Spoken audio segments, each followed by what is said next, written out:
Meu nome é Isabela, e até hoje eu tento encontrar forças para falar sobre o que vivi quando tinha apenas 14 anos de idade. Naquela época eu morava com meu pai, Roberto, e com a minha madrasta, Patrícia, que tinha um bebê de apenas 2 anos, chamado Adriel. Eu e ele sempre fomos muito próximos. Por mais que não fôssemos irmãos de sangue, eu o tratava como se fosse, porque a casa em que vivíamos era pequena, silenciosa, e a maior parte do tempo nós dependíamos um do outro para não nos sentirmos sozinhos. Meus pais saíam quase todas as noites para visitar parentes. Era um hábito estranho, mas eu nunca questionei. Sempre ficávamos só eu e o pequeno Adriel. E com o tempo, essa rotina se tornou tão natural que eu cheguei a gostar de estar com ele, apesar do cansaço de ter que cuidar de uma criança tão pequena. O tempo foi passando e depois de alguns meses, meu pai e minha madrasta diminuíram as saídas repentinas. A casa ficou menos vazia e mais barulhenta, o que de certa forma me dava uma falsa sensação de segurança. Foi nessas semanas que eu cometi o maior erro da minha vida. Comprei, com o dinheiro que juntei de pequenos bicos, um jogo de lençóis muito colorido, estampado com palhaços sorridentes. Eu sempre gostei de cores vibrantes e achei que deixaria meu quarto mais alegre. Não imaginei que aquilo mudaria toda a minha realidade. Lembro que quando coloquei o lençol pela primeira vez na cama, senti uma leve estranheza, como se os olhos dos palhaços fossem fundos demais, escuros demais, vivos demais. Eu ignorei. Adolescente não dá valor a pressentimento. Mas o que me deixou desconfortável de verdade foi o fato de Adriel ter se apaixonado pelo desenho. Ele olhava para o tecido com uma fixação incômoda, como se estivesse vendo mais do que simples estampas. O pequeno logo começou a passar mais tempo no meu quarto do que no dele. Eu chegava da escola e sempre encontrava o lençol todo bagunçado, às vezes até revirado, como se alguém tivesse se debatido em cima da cama. Com o passar dos dias, percebi que aquele comportamento estava ficando cada vez mais estranho. Meu quarto, antes meu refúgio, agora parecia um lugar onde eu não gostava de entrar. Sempre havia brinquedos espalhados, ursos virados de cabeça para baixo, bonecos que eu jurava ter guardado em outro lugar. Mas a situação só começou a desandar de verdade quando meu pai e minha madrasta voltaram a frequentar as visitas noturnas. Eu, novamente, era a responsável por Adriel. E foi aí que comecei a notar que o menino estava diferente. Não sei explicar exatamente quando tudo começou. Talvez tenha sido numa noite tranquila, quando estávamos assistindo televisão na sala. Eu o chamei pelo nome e ele não respondeu. Apenas virou a cabeça devagar, muito devagar, e me olhou com um olhar vazio, sem emoção alguma. Era como se a alma dele tivesse sumido por um instante. Aquilo me deu um arrepio tão profundo que eu me levantei automaticamente, tentando fingir que estava tudo bem, embora meu coração estivesse acelerado, como se quisesse fugir do meu corpo. Naquela época, eu pensava que estava ficando paranoica. Como eu poderia suspeitar de algo maligno em uma criança tão pequena? Uma criança que até então era doce, carinhosa e frágil. Mas meus olhos não estavam me enganando. Adriel começou a agir de forma agressiva, irritada, como se algo dentro dele estivesse incomodado com minha presença. Às vezes, ele me encarava de lado, sem mover a cabeça, apenas os olhos. Era um olhar que eu nunca tinha visto em ninguém, muito menos em uma criança tão pequena. Era como se alguém estivesse usando o corpo dele para me observar. As situações estranhas começaram a se repetir todos os dias. Sempre que ele entrava no meu quarto, algo acontecia. Um dia, por volta das 7 da noite, sim, eu lembro dessa hora como se estivesse marcada na minha pele, ouvi um grito vindo do meu quarto. Quando cheguei lá, encontrei Adriel caído no chão, chorando desesperado. Ele apontava para o lençol como se estivesse vendo alguma coisa horrível. Mas quando olhei, só encontrei o tecido bagunçado. Só que não era uma bagunça comum. Parecia que alguém tinha passado as mãos violentamente, arrastado tecidos, jogado travesseiros no chão, como se tivesse havido uma briga ali.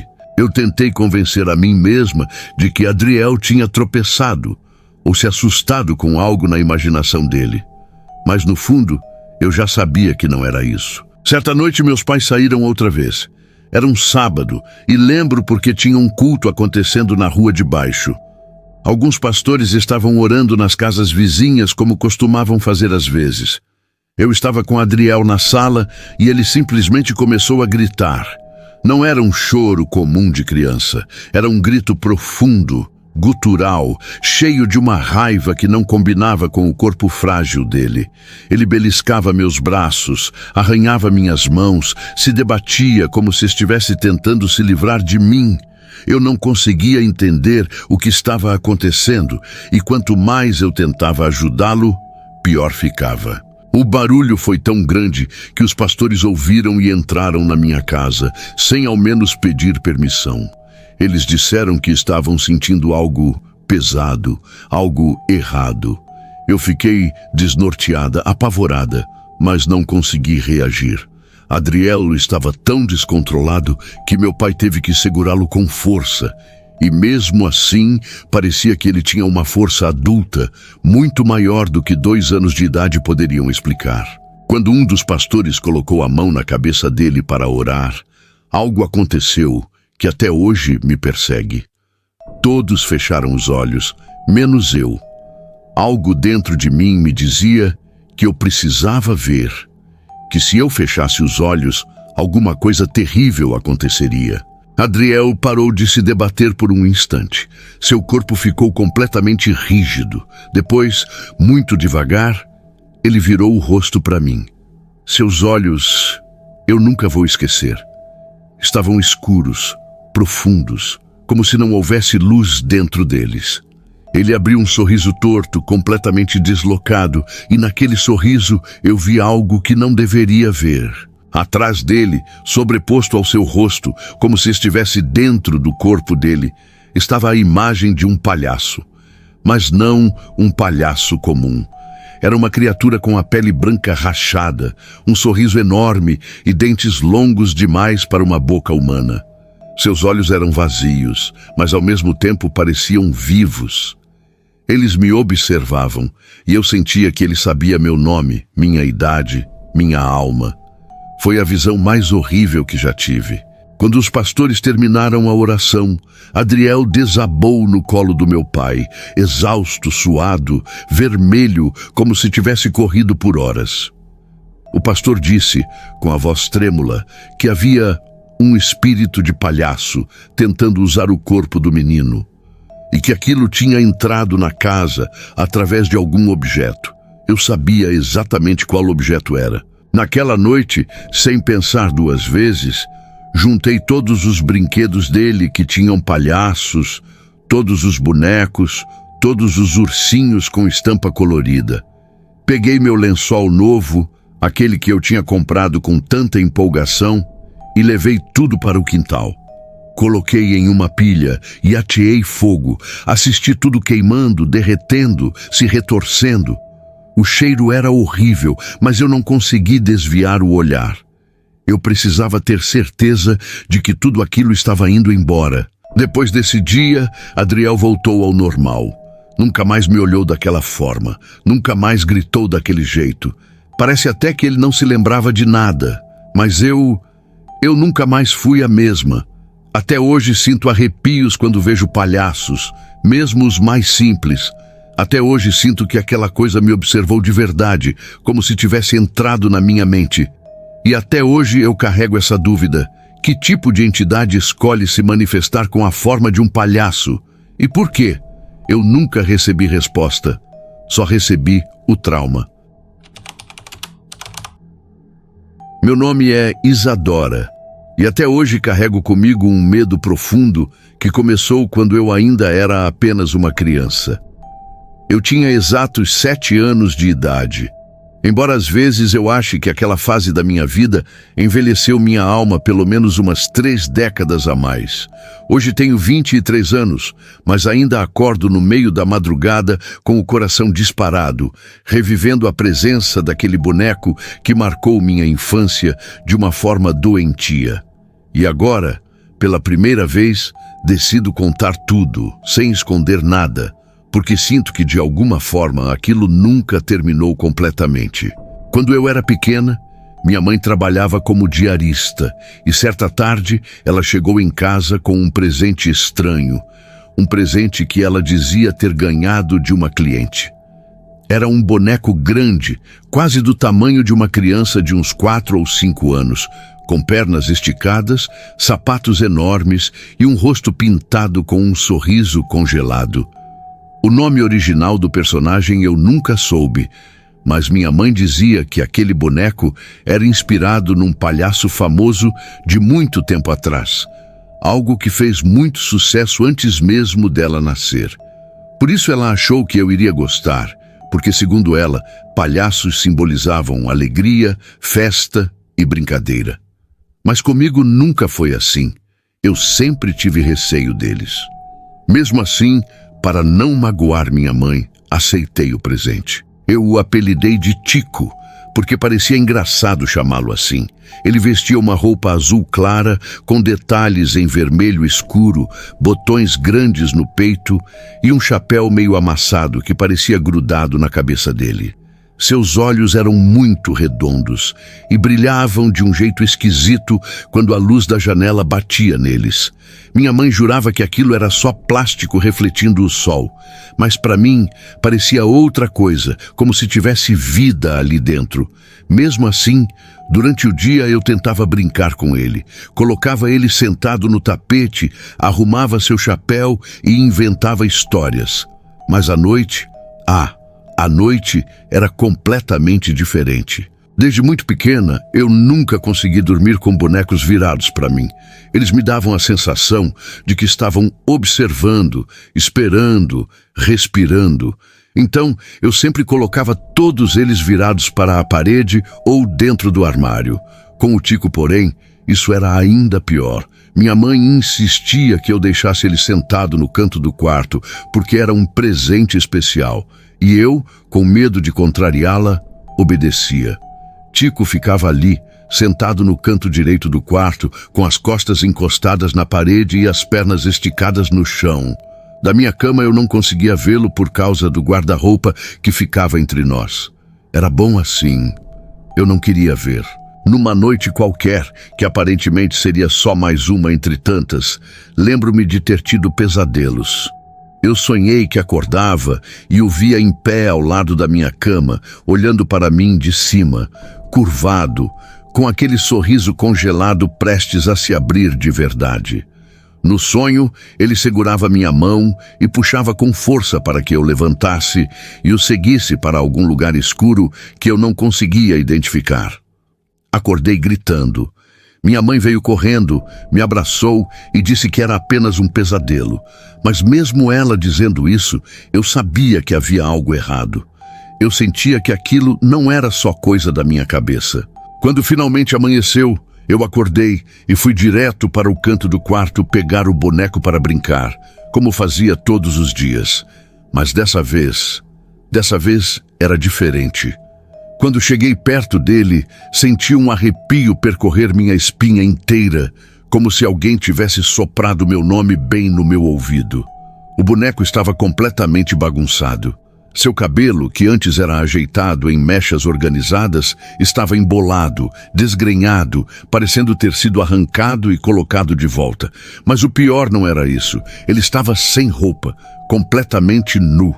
Sua roupa azul com detalhes vermelhos tinha desaparecido. Eu fiquei ali parada, encarando aquilo, tentando entender o que estava acontecendo. Eu lembrava claramente de ter colocado ele sentado bonitinho na noite anterior, arrumado exatamente como minha mãe gostava. Mas agora estava torto, caído um pouco para o lado e completamente pelado. Eu me abaixei, peguei ele pelo braço e levei até minha mãe, que estava na cozinha preparando café. Mostrei o boneco e perguntei se ela tinha tirado a roupa dele para lavar. Ela me olhou surpresa e disse que nem tinha tocado no boneco, que eu deveria ter tirado e esquecido. Mas eu sabia que não. Eu jamais teria feito aquilo. Eu tinha pavor de tirar ou mexer demais naquele boneco. Fomos procurar as roupas. Minha mãe revirou o guarda-roupa, olhou dentro da máquina de lavar, nas gavetas, embaixo da cama, na área de serviço. Eu ajudei também, buscando em todos os lugares possíveis, atrás dos móveis, dentro dos armários, na cozinha, até na casinha do cachorro nós olhamos. Nada, simplesmente nada. A roupa do boneco havia sumido sem explicação. Minha mãe começou a ficar irritada, dizendo que eu estava fazendo drama por algo bobo, mas eu estava apavorada. Eu sabia que aquilo não era normal. Aquele boneco tinha sido mexido. Por quem? Eu não sabia. Ou talvez não fosse uma pessoa. Naquela noite eu implorei para minha mãe tirar o boneco do quarto. Eu disse que não queria mais ele ali, que estava com medo, que queria que ela o jogasse fora. Ela ficou brava no começo, dizendo que era um presente, mas meu desespero foi tão grande que ela acabou cedendo. Pegou o boneco pelo braço, desceu os degraus da varanda e colocou ele sentado na lixeira grande que ficava no final da calçada, exatamente como estava, sem roupas, com o cabelo bagunçado e com aquela expressão fixa me encarando. Eu chorei a noite inteira com aquela imagem na cabeça. E por muitos meses seguidos, eu sonhei com ele sentado no lixo, me olhando, como se esperasse que eu fosse buscá-lo de volta. Passaram-se 5 anos. Eu já tinha 12 anos quando finalmente minha mãe decidiu que era hora de nos mudarmos daquela casa. Era uma casa antiga, cheia de rachaduras, com aquele cheiro de madeira velha que nunca saía. Naquele dia, antes de colocar as caixas dentro do caminhão, eu virei para minha mãe e disse que queria procurar mais uma vez a roupa do boneco. Não sei porquê. Talvez fosse uma necessidade de encerrar aquilo de forma definitiva. Porque, no fundo, se a roupa estivesse ali, significava que tudo tinha sido só uma confusão boba. Nós duas procuramos pela última vez. Atrás do guarda-roupa, embaixo dos colchões, dentro de todas as caixas, no sótão minúsculo, até na despensa onde ficavam os baldes velhos. Nada, absolutamente nada. Era como se a roupa tivesse evaporado da existência. Desde então, nunca mais vi nada parecido. Mas o trauma ficou. Eu desenvolvi pavor não apenas de palhaços, mas de qualquer boneco de tamanho humano. Basta ver um que meu corpo inteiro trava. Às vezes, no silêncio da madrugada, tenho a sensação de que algo me observa do canto escuro do corredor, como se esperasse o momento exato em que eu olhe de volta. Já tentei me convencer de que tudo não passou de uma experiência traumática infantil. Algo que minha mente amplificou ao longo dos anos. Mas quanto mais tento racionalizar, mais lembro dos detalhes que não fazem sentido. A roupa desapareceu. O boneco estava arrumado e amanheceu bagunçado. Os pesadelos vinham sem explicação. Hoje, com 23 anos, ainda sinto que aquilo não terminou. E às vezes, quando o vento passa e balança alguma sombra dentro de casa, me pego lembrando daquela sensação gelada de quando me aproximei do boneco pela manhã. De todas as coisas que aconteceram naquela época, há uma que nunca contei para minha mãe. Algo que até hoje me arrepia só de lembrar. Naquela manhã, antes de levá-lo para a cozinha para mostrar a ela, quando eu me abaixei para pegar o boneco, eu vi uma pequena mudança em seu rosto. As sobrancelhas estavam um pouco mais arqueadas do que na noite anterior. Como se ele tivesse gostado do que fez. E essa é a memória que nunca mais me deixou em paz. Eu nunca gostei muito de falar sobre essa história, mas parece que ela sempre encontra um jeito de voltar para mim. Como se algo lá atrás ainda exigisse que eu a tornasse pública. Como se a presença daquele quadro jamais tivesse me deixado de verdade. Hoje, depois de tantos anos, eu finalmente criei coragem de contar tudo sem omitir nada. Porque talvez outras pessoas tenham vivido algo parecido e, quem sabe, juntas, a gente consiga entender o que realmente aconteceu naquela escola antiga onde eu estudei durante parte da minha infância.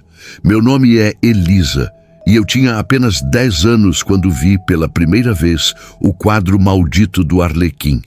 Um quadro que, até hoje, eu sei que jamais deveria ter existido. Tudo aconteceu cerca de 7 anos antes de eu escrever este relato. Naquela época, eu morava com minha mãe, Solange, e com meu irmão mais velho, Caio, numa cidadezinha bem pequena do interior mineiro chamada Vila das Laranjeiras. Era um lugar tão calmo que até o vento parecia preguiçoso, e as notícias chegavam sempre atrasadas, como se esperassem o tempo passar antes de alcançarem alguém. Hoje eu moro com meu pai em São Paulo, mas naquela época a vida era bem diferente. Eu estudava em 2 escolas ao mesmo tempo, uma municipal, onde eu passava a maior parte das manhãs, e outra que funcionava mais como uma creche e reforço infantil, onde eu ficava até o começo da noite, esperando minha mãe sair do trabalho. Essa segunda escola, chamada de Casa Pequena, ficava a poucos metros do cemitério antigo da cidade. Um cemitério que parecia existir ali desde antes das primeiras casas, com um muro baixo e portões de ferro enferrujado, sempre rangendo quando alguém abria. As crianças da região sempre inventavam histórias, e eu, mesmo sendo medrosa desde pequena, adorava ouvir. Mas nada, absolutamente nada, me preparou para o que eu viveria naquele lugar. Na Casa Pequena sempre circularam 2 boatos insistentes entre os alunos. O primeiro era sobre um quadro antigo de um homem misterioso que, segundo diziam, seguia todos com os olhos. O segundo rumor era ainda mais estranho: o quadro de um arlequim, uma pintura tão bizarra, tão deslocada daquele ambiente de escola infantil, que toda criança que estudava lá ou já tinha medo dele ou tinha ouvido histórias sombrias envolvendo aquela figura. A pintura, me contaram, tinha sido doada anos antes por uma senhora idosa que morava em frente ao cemitério, e até a diretora achava a peça desconfortável, mas a mantinha por algum motivo que ninguém entendia. O quadro do Arlequim ficava originalmente no banheiro das meninas, pendurado acima de um pequeno armário de limpeza que sempre exalava cheiro forte de desinfetante. Eu nunca tinha visto o quadro pessoalmente, apenas escutava os relatos das minhas amigas.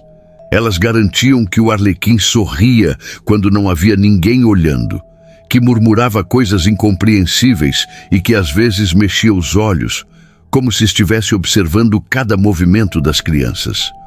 Uma vez, inclusive, uma menina jurou que ouviu uma risada baixa vindo do quadro enquanto lavava as mãos. Depois disso, muitas começaram a se recusar a entrar no banheiro sozinhas. Com tantos relatos, a diretora, Dona Mércia, decidiu tirar o quadro de lá e colocá-lo no vestiário dos meninos, acreditando que, longe das meninas assustadas, os boatos cessariam. Mas não cessaram. Apenas mudaram de lugar. Eu nunca tive interesse em ver o quadro e até evitava passar perto do vestiário dos garotos. Mas as minhas amigas insistiam diariamente. Elisa, vai lá ver o quadro do Arlequim, menina. Você morre de medo e nunca viu nada. Elas riam, me cutucavam e no fundo aquilo começou a me irritar. Um dia eu acabei cedendo. Prometi a mim mesma que só iria dar uma olhadinha rápida para calar a boca delas e que depois disso nunca mais comentariam o assunto comigo. A chance apareceu numa tarde de quinta-feira, quando Dona Mércia esqueceu a janela do vestiário aberta. Aquela janela dava diretamente para a rua estreita que passava em frente à escola e ficava logo ao lado do portão principal. Era estranho um vestiário ter uma janela tão exposta, mas em cidade pequena tudo parece meio improvisado e ninguém nunca questionava. Eu estava no pátio quando percebi que a janela estava escancarada. As meninas apontaram e disseram: "Vai lá, Elisa, agora você não tem desculpa." Com o coração acelerado, mas mais por raiva do que por medo, caminhei em direção à janela. Subi na mureta baixa, coloquei as mãos na borda para me apoiar e olhei para dentro. Foi ali que eu vi pela primeira vez o maldito quadro. A pintura mostrava um arlequim de roupas coloridas, com tons de azul, amarelo e vermelho. O rosto era branco, perfeitamente liso, e os olhos, meu Deus, os olhos, eram incrivelmente bem pintados, como se tivessem profundidade real. Ele não parecia assustador naquele momento. Estava sorrindo de maneira suave, quase inocente, e olhava para cima, na diagonal, segurando uma pequena flor nas mãos. Havia uma única lágrima azul escorrendo de seu olho esquerdo. Eu ri.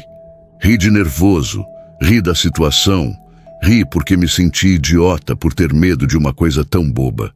Voltei para perto das minhas amigas e falei que elas estavam exagerando, que aquilo não tinha nada demais e que era ridículo tanto alarde por causa de um quadro velho. Mas elas não desistiram.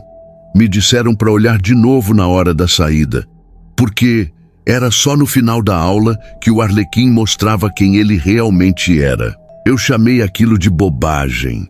Disse que ninguém nunca tinha visto um quadro mudar de expressão e que mesmo eu sendo medrosa, tinha certeza de que aquilo não passava de invenção de criança.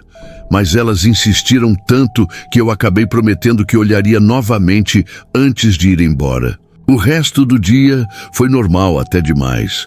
As horas pareciam arrastar e apesar de eu tentar esquecer o assunto, a imagem do quadro não saía da minha cabeça. O sorriso do arlequim parecia ter se grudado na minha memória. Era como se eu pudesse vê-lo mesmo de olhos fechados. Quando deu o horário da saída, fiquei esperando Dona Mércia abrir a janela do vestiário para o ar fresco entrar. Ela sempre fazia isso no fim do dia. Bastou alguns minutos para que ela aparecesse com um molho de chaves, destrancasse a porta e, como de costume, empurrasse a janela para fora, deixando o vento circular. Eu caminhei devagar até a frente da escola. Meu coração batia tão rápido que parecia querer sair do peito. Quando cheguei perto da janela, respirei fundo, segurei na mureta e olhei. O que eu vi ali mudou completamente a forma como eu via o mundo. O arlequim não estava mais sorrindo. Ele olhava diretamente para mim, para mim. Os olhos, antes direcionados para cima, agora estavam alinhados no meu olhar, como se a pintura tivesse esperado exatamente aquele momento para se revelar.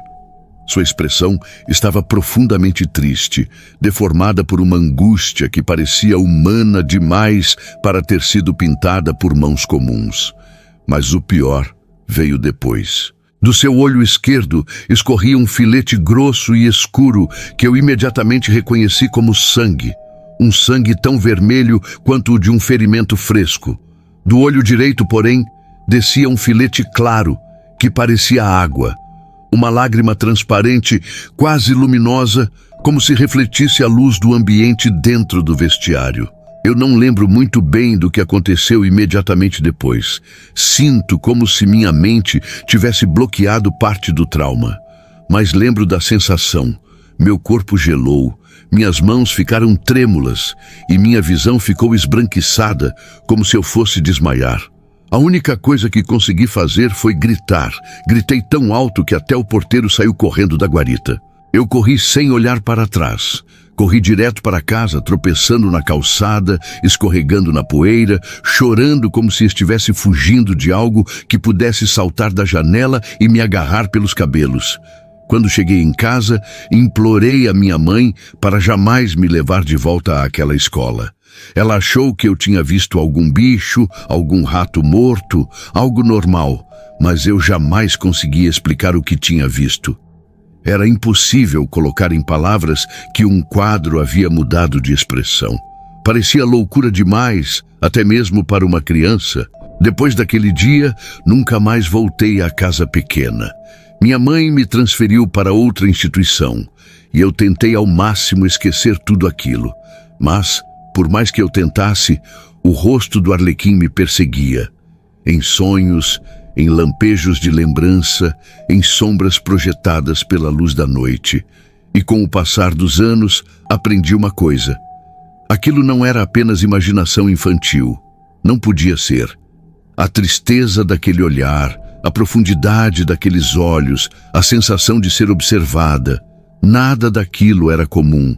Por muito tempo me perguntei de onde aquele quadro veio, quem o pintou, por que a expressão mudava e por que ele parecia reagir às crianças. Nunca ninguém soube dizer. Mas uma vez, anos mais tarde, encontrei uma funcionária antiga da escola. Eu já era adolescente, mas a história ainda vivia em mim. Perguntei sobre o quadro. Ela olhou para os lados e sussurrou. Aquele quadro nunca devia ter ficado lá dentro. Eu perguntei o motivo, mas ela não quis responder.